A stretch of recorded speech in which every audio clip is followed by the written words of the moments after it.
Parade naman mi, di ko alam tawag dyan. Ano nga bang tawag dyan? A. Drawing, B. Lettering, C. Typography, or D. Regine Velasquez. Comment ko anong tamang sagot.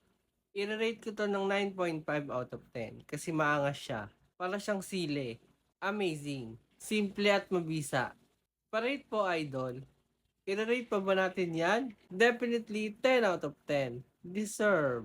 Maganda, amazing details, and soft yung vibes niya.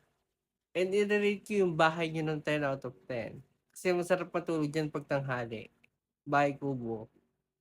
Bahay kubo yun, di ba? Perfect! Parade po, beginner. Beyond go. Ano ibig sabihin nun? O baka naman go beyond.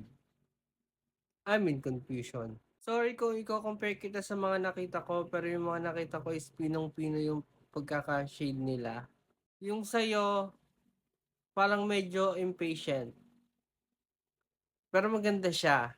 I will rate this 9.5 out of 10. Good job, Mark! Sana mapansin. Hindi ko alam kung ano yung kinoment mo. Hindi ako makarelate.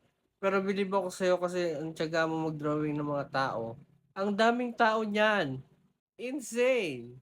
Although medyo stiff sila, pero okay na rin. Mabisa pa rin. 9.5 out of 10.